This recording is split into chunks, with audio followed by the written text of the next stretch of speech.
नमस्कार विद्यार्थी मित्रांनो, महाराष्ट्र पोलीस भरती प्रश्नपत्रिका सिरीजमध्ये आपले सर्वांचे स्वागत आहे। आज आपण नाशिक ग्रामीण पोलीस या घटकाची प्रश्नपत्रिका स्पष्टीकरण करणार आहोत। ही प्रश्नपत्रिका 29 मार्च 2026 रोजी परीक्षा झालेली होती। चला तर मग लगेच आपल्या प्रश्नपत्रिका स्पष्टीकरणाला सुरुवात करू। जर चॅनलवर नवीन असाल तर चॅनलला सबस्क्राईब करून घ्या आणि बेल आयकॉनला क्लिक करायला विसरू नका। चला तर मग आपण आजच्या प्रश्नपत्रिकेच्या स्पष्टीकरणाला लगेच सुरुवात करू। बघू प्रश्न क्रमांक 1। प्रश्न क्रमांक 1 आहे, एका वर्तुळाचा परिघ 44 सेंटीमीटर आहे, तर त्या वर्तुळाचे क्षेत्रफळ किती असेल? वर्तुळाचा आपल्याला काय दिलेला आहे? परिघ दिलेला आहे। मग परिघ किती आहे? 44। मग परिघ काढण्याचं सूत्र काय आहे?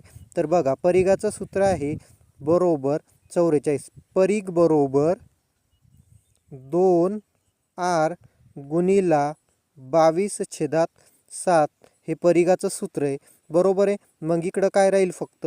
तर इकडं राहील 2r बरोबर 44 गुणिला 7/22, बरोबर। 22 × 1 = 22, 22 × 2 = 44 आणि 7 × 2 = 14। 7 × 2 = किती? तर 14। 14 बरोबर 2r, बरोबर। आता फक्त हा r इकडं राहील, हा इकडं r इकडं राहील। r बरोबर 14/6 2 बे 1 बे बे 7 14, म्हणजे r किती आला आपला? तर r आलेला आहे आपला, म्हणजे त्रिज्या आलेली आहेत 7। त्रिज्या काय आलेली आहेत? 7 आलेली आहेत। मग आता त्रिज्या 7 मिळाली आपल्याला, तर त्रिज्येवरून आपल्याला काय काढायचे आहेत? आता आपल्याला त्रिज्येवरून काढायचे आहेत क्षेत्रफळ। तर मग क्षेत्रफळाचं सूत्र काय? त्रिज्येचा वर्ग म्हणजे 7 गुणिला 7 गुणिला 22/7। त्रिज्येचा वर्ग गुणिला 22/7। 7 × 1 = 7, 7 × 1 = 7 आणि 22 गुणिले 7 जर केलं तर उत्तर येतं आहे 154 सेंटीमीटर। म्हणजे आपल्या प्रश्नाचं योग्य उत्तर होतं पर्याय क्रमांक ए।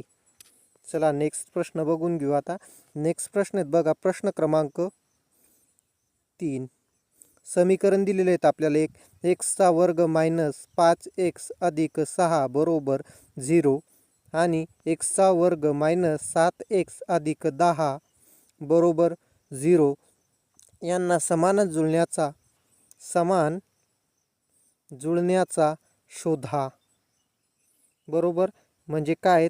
याच्यामध्ये समान मुळाचा शोध घ्या। समान मुळाचा शोध घ्यायला सांगितलेलं आहे आपल्या इथं, बरोबर आहे। आपण पर्यायामधून घेणार पर्याय क्रमांक 2। बघा, एक्सची किंमत आपण किती घेतली? तर 2 घेतली। मग इथं टाकून घेऊ, सॉरी, एक्सची किंमत आपण पर्याय क्रमांक 2 म्हणजे 3 घेतली। तर बघा, 3चा वर्ग - 5 गुणिला 3 अधिक 6 बरोबर उत्तर किती यायला पाहिजे? तर 0 यायला पाहिजे। येतं आहे का बघू? मग 3चा वर्ग 9 - 5, 3 × 5 = 15, 3 × 5 किती? तर यांचा दोघांचा गुणाकार करून घेतला लगेच, 3 × 5 = 15, 15 + 6 बरोबर 0। तर बघा, यांची दोघांची वजाबाकी होणार, एक संख्या प्लस एक संख्या मायनस आहे, म्हणजे 9 - 9 बरोबर 0। म्हणजे आपण जो पर्याय घेतला होता तो पर्याय अगदी बरोबर आहेत। मग हा प्रश्न कळला असेल तुम्हाला, तर चला पुढचा प्रश्न घेऊ। बघा, पुढचा प्रश्न काय? रुपये 5,000 रकमेचे 2 वर्षासाठी 10% वार्षिक दराने चक्रवाढ व्याज किती होईल? तर बघा, मुद्दल आहे आपली 5,000, 5,000 गुणिले 110/100 गुणिला 110/100, कारण व्याजाचा दर आपण हा 100 मध्ये प्लस करून लिहित असतो। बघा, 1 2 1 2 0 0 कॅन्सल, हा एक 0, हा एक 0 कॅन्सल, हा एक 0, हा एक 0 कॅन्सल, 11 11 121, 11 11 121 आणि गुणिला 50, 50 वरचा 0 बाजूला ठेवला। बघा, 5 1 5, 5 2 10, 10 शिला शून्याचा हातचा आला 1, पुन्हा 5 1 5, 5 1 6 आणि हा 50 वरचा 0 पुन्हा ठेवून दिला, म्हणजे आपलं उत्तर आलं 6050। तर ही आहे रास। जर या राशीमधून आपण मुद्दल वजा करून घेतली तर ही आपली रास आहे बघा 6050। यातून मुद्दल आपण वजा करून घेतली तर आपली मुद्दल होती 5,000. मुद्दल किती होती? 5,000. मग बाकी किती उरले? तर 1,050. म्हणजे 1,050 आपलं काय होतं मग? तर व्याज होतं. म्हणजे पर्याय क्रमांक 2 आपल्या प्रश्नाचं योग्य उत्तर होतं. प्रश्न क्रमांक 4 बघा, एका घनाचे एकूण पृष्ठफळ 600 सेमी आहे, तर त्याचे घनफळ शोधा. बघा, पृष्ठफळ काढण्याचं सूत्र काय? तर पृष्ठफळ काढण्याचं सूत्र आहे 6 गुणिले बाजू वर्ग. काय सूत्र आहे? 6 गुणिले बाजू वर्ग बरोबर काय मग? तर पृष्ठफळ. बरोबर काय? तर पृष्ठफळ. आपण सगळ्यात पहिले पृष्ठफळावरून बाजू काढून घेऊ. तर बघा, 6 गुणिले बाजू वर्ग बरोबर 600 पृष्ठफळ दिलेलं आहे.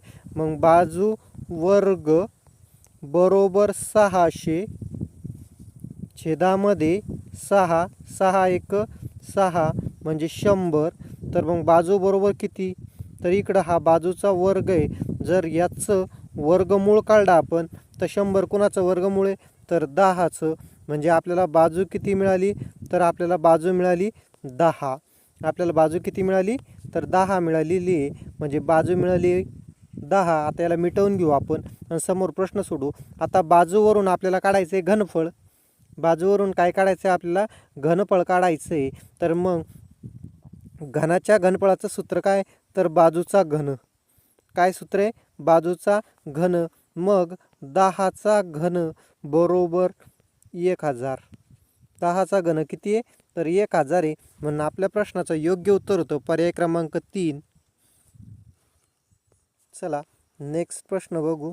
नेक्स्ट प्रश्न आहे बघा आपला प्रश्न क्रमांक 5.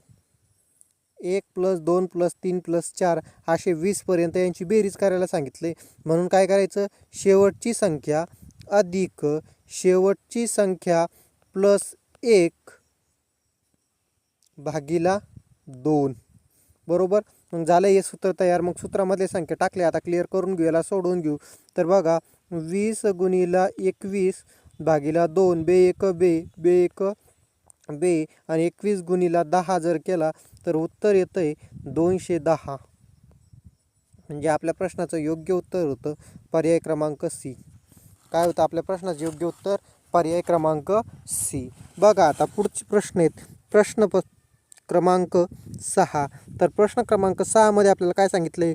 एका संख्येच्या चौपटीतून 63 मिळवल्यास 155 होते, तर ती संख्या कोणती? बघा, आपण यातून संख्या निवडली कोणती? 23. कारण सर्वात छोटी संख्या निवडावं लागणार आहेत आपल्याला. किती? 23. 23 गुणिला 4 अधिक 63. 23 चौक किती? 92. आणि 92 + 63 जर केलं तर होतात 155. म्हणजे आपण निवडलेली संख्या बरोबर आहे. म्हणजे या प्रश्नाचं उत्तर होतं सी. त्यानंतर पुढचा प्रश्न आहे प्रश्न क्रमांक 7. पी कंसामध्ये x बरोबर 2x + 3 ही कोणत्या प्रकारची बहुपदी आहे? तर ही रेषीय प्रकारची बहुपदी आहे. कोणत्या प्रकारची? रेषीय प्रकारची बहुपदी आहेत. प्रश्न क्रमांक 8. 144चे अवयवीकरण कोणते? तर बघा, आता आपण पहिली संख्या घेऊ आणि तिचा अवयव पाडून बघा. 2 गुणिला 2 गुणिला 2 आणि 3 गुणिला 3 गुणिला 3. बघा, 2 दुने 4, 4 दुने 8, 3 त्रिक 9, 9 त्रिक 27 आणि 27 गुणिला 8 जर केला तर उत्तर 144 येत नाही. म्हणून हे अवयवीकरण चुकीचं आहे. पर्याय क्रमांक 1.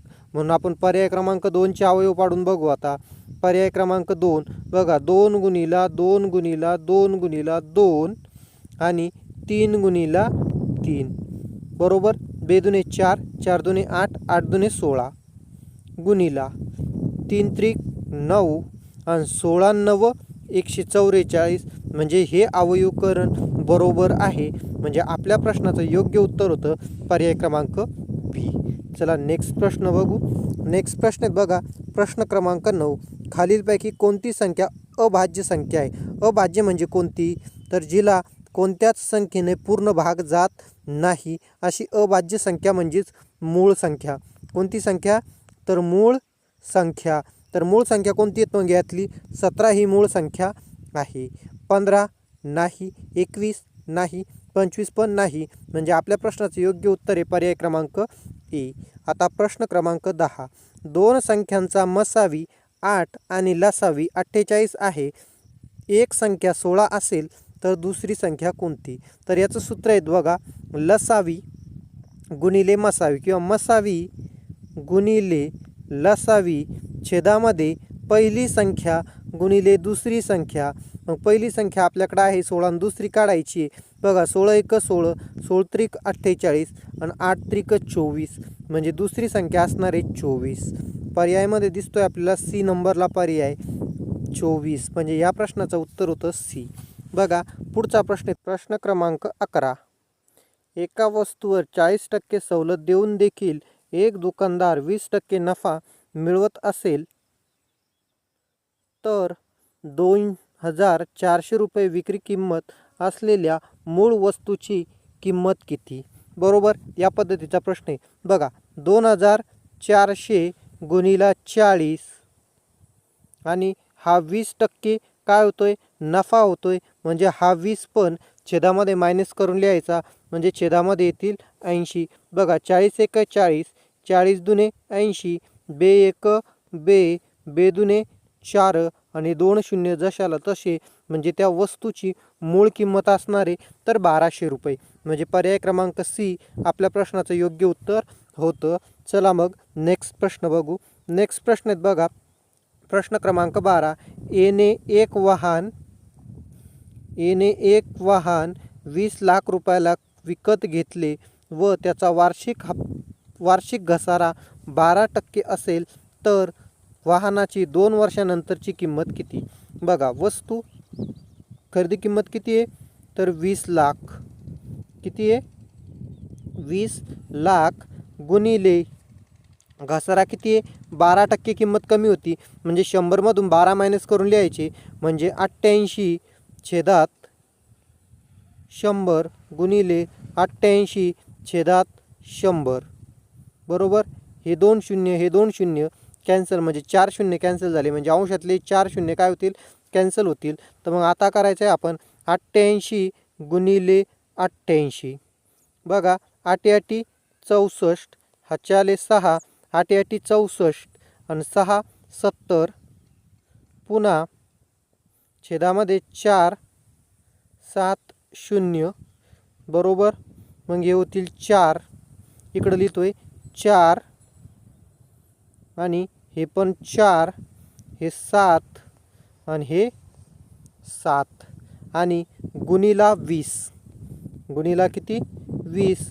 बरोबर, मग क्रिया करून घ्या आता. 7 दुने 14, 14शी 4चा हा चाला 1, सॉरी 4 दुने 8, 7 दुने 14 नाही, 4 दुने बे दुने बेचोक 8, पुन्हा बेचोक 8, पुन्हा बे साती 14, 14शी 4चा, पुन्हा बे साती 14 ने 1 15 आणि हा एक बाकी असलेला शून्य ठेवून दिला. म्हणजे 54 48 80. म्हणजे आपल्या प्रश्नाचं योग्य उत्तर होतं पर्याय क्रमांक डी, 15 48 80. सॉरी 15 48 80 आपल्या प्रश्नाचं योग्य उत्तर होतं. चला मग नेक्स्ट प्रश्न घेऊ. प्रश्न क्रमांक 17. प्रश्न लिहून घेऊ आपण एकदा. प्रश्नामध्ये मिस्टेक आहे थोडीशी. 18 कंसामध्ये 26 मायनस दुसऱ्या कंसामध्ये 36 प्लस 95 मायनस 113. हा झाला आपला प्रश्न तयार. तर बघा आता प्रश्न तयार झाला आहे आणि इथं एक प्लसचं चिन्ह आहे, तेवढं लक्षात ठेवा थोडंसं. 18 नंतर आपण सोडवताना क्लिअर करून घेऊ नंतरच्याला. बघा यांची दोघांची वजाबाकी केली पहिला कंस सोडून तर उत्तर येतं आहे 18. 18 प्लस 36, पण इथं कंसाच्या बाहेर मायनसचं चिन्ह असल्यामुळं हे चिन्ह बदलणार आहे आणि यांचे दोघांची होणारे वजाबाकी, म्हणजे हे चिन्ह ॲटोमॅटिकली आता वजाचं होऊन जाईल. आणि 18मधून 36 गेले बाकी उरतात किती? तर 18च उरतात. 18मधून 36 गेले बाकी किती उरतात? 18 उरतात. आणि चिन्ह लागलेला मायनसचं. मग बघा 26 आणि प्लस 18 हा कंसाच्या बाहेर आहे. तर बघा यांची दोघांची जर वजाबाकी करून घेतली आपण इथं तर 18 बाकी उरताय 8. बाकी किती उरतात? 8 उरतात. आणि 18 प्लस 8 जर केलं तर उत्तर येतं किती? तर 26. म्हणजे आपल्या प्रश्नाचं योग्य उत्तर होतं पर्याय क्रमांक ई. आता प्रश्न क्रमांक 18. खालीलपैकी कोणत्या संख्येस 23ने पूर्ण भाग जाईल? तर यामध्ये बी या पर्यायाला 23ने पूर्ण भाग जातो. तर बघा पर्याय घेतला आहे आपण 23. 23 एक 23, 23 चोक 92 आणि बाकी उरला आहेत 4. 23 दुने 46 गेला आहे निशेष भाग. म्हणजे या प्रश्नाचं योग्य उत्तर होतं पर्याय बी. त्याच्यानंतर पुढचा प्रश्न आहे बघा प्रश्न क्रमांक 19. मी एक संख्या मनात धरली व त्यात 35 मिळवले व आलेल्या बेरजेला 14ने भाग दिला तेव्हा 5 उत्तर आले तर ती संख्या कोणती? बरोबर, या पद्धतीचा हा प्रश्न आहे. मग आपण एक मनात धरलेली संख्या पकडली एक्स. एक्स मध्ये मिळवले 35 बरोबर आणि त्यांच्या बेरजेला भाग दिला 14ने तेव्हा उत्तर किती आलं? बरोबर 5 उत्तर आलं. तर मग बघा आता तर इकडं 35 एक्स प्लस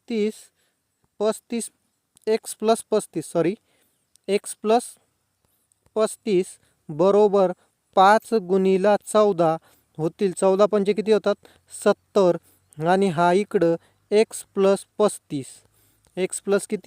35 बरोबर हा इकडं राहील एक्स. हा इकडं प्लस होता इकडं जर गेला तर मायनस होऊन जाईल. म्हणजे इकडं -35 म्हणजे एक्स बरोबर 35. एक्स बरोबर किती? 35. मग मनात धरलेली संख्या कोणती होती? तर पर्याय क्रमांक बी आपल्या प्रश्नाचं योग्य उत्तर होतं. चला आपण नेक्स्ट प्रश्न बघू. नेक्स्ट प्रश्न आहेत बघा खालीलपैकी एका संख्येतून 7 अंक 11 वजा केल्यास बाकी 3 उरते. 7 अंक किती वेळा वजा केला? 11 वेळा वजा केला. बाकी किती उरली? तर आपण ती प्लस करून लिहायची. मग 11 7 77 आणि प्लस किती? 6 बरोबर 83. म्हणजे ती संख्या कोणती आहे? तर 83. पर्याय क्रमांक बी आपल्या प्रश्नाचं योग्य उत्तर होतं. नेक्स्ट प्रश्न आहेत बघा आपला जर एक्स बरोबर 4 तर 2x अधिक 3चे मूल्य किती? एक्सची किंमत 2 गुणिला 4 अधिक 3 म्हणजेच 4 दुने 8 आणि 8 आणि 3 11. म्हणजे आपल्या समीकरणाचं योग्य उत्तर होतं पर्याय क्रमांक बी. चला पुढचा प्रश्न बघू आपण आता. ए अधिक बीचा वर्ग मूल्य बरोबर किती? बघा आपण सगळ्यात पहिले ए आणि बीची किंमत ठरवून घेऊ. बघा एची किंमत घेतली आपण 2 आणि बीची किंमत घेतली आपण 4 बरोबर. या दोघांचा कंसामध्ये यांची बेरीज करायची. बेरीज किती झाली? 6 आणि 6चा वर्ग किती होतो? तर 6चा वर्ग सांगितलं आहे आपला 36. म्हणजेच या कंसाचं उत्तर आपलं किती येणार आहे?